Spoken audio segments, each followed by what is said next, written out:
एका टीव्ही चॅनलला इंटरव्ह्यू देतो, नंतर पोलिसांना सापडतो. म्हणजे पत्रकारांनाच होम मिनिस्ट्री लेवलचं काही ऑर्डर दिलं पाहिजे असं वाटत नाही का? मला काही आश्चर्य वाटत नाही, कारण आजकाल दुर्दैव हे बोलायला लागते, पण वर्दीची भीतीच कोणाला नाही.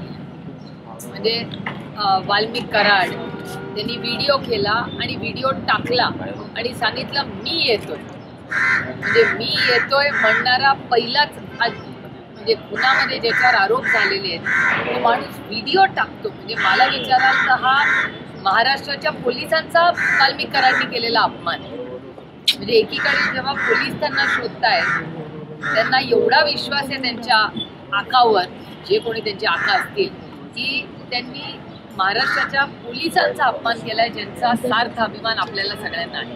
त्यामुळे दुर्दैव आहे की क्राईम वाढलेला आहे. आणि पुण्याचा डेटाच सांगतो, मला काही वेगळं सांगायची गरज नाही, पण पुण्याचा आणि महाराष्ट्राचा डेटा सांगतो. मग कोयता गँग असेल, ॲक्सिडेंट्स असतील किंवा होणाऱ्या चोऱ्या असतील, आणि आजकाल रोज चॅनलवर लावलं कोणीतरी कुणाला बेल्टी मारतंय, कोण बंदूक दाखवतोय, हे सगळं सगळीकडेच महाराष्ट्रात वाढलेलं आहे.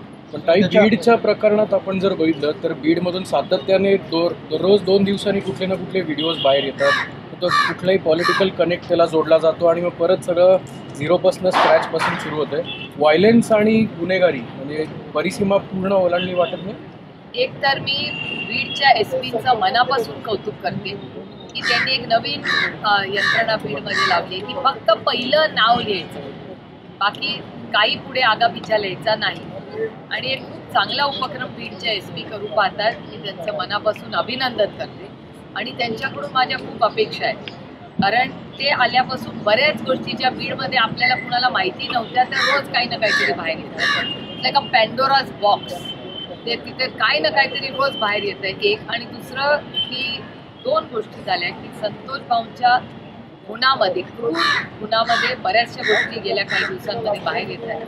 त्याचबरोबर महादेव मुंडेंची जी हत्या झाली त्या हत्येमध्ये बराचसा प्रोग्रेस झाला आहे. आम्ही पूर्णपणे समाधानी नाही आहोत, पण मी दोन्ही कुटुंबाच्या रेग्युलर कॉन्टॅक्टमध्ये, त्याच्यामुळे स्थानिक लेवलला काय चाललं आहे, की कुठपर्यंत झालेली आहे, काय इन्क्वायरी झालेली आहे, कुणाकुणाला त्याच्यासाठी बोललेलं आहे. पण आधीपेक्षा सुधारणा आहे का, तर नक्कीच आहे, पण खूप करण्यासारखं आहे. कारण या दोन्ही केसेस आणि परभणीची केस जोपर्यंत लॉजिकल एंडला जात नाही तोपर्यंत आम्ही स्वस्थ बसणार नाही. आणि त्या सगळ्या कुटुंबाला न्याय द्यायची नैतिक जबाबदारी ही आपल्या सगळ्यांची. आणि खरं तर प्रेसचे मी महाराष्ट्राच्या मनापासून आभार मानते की कदाचित सरकारने ती नैतिकता दाखवली नाही.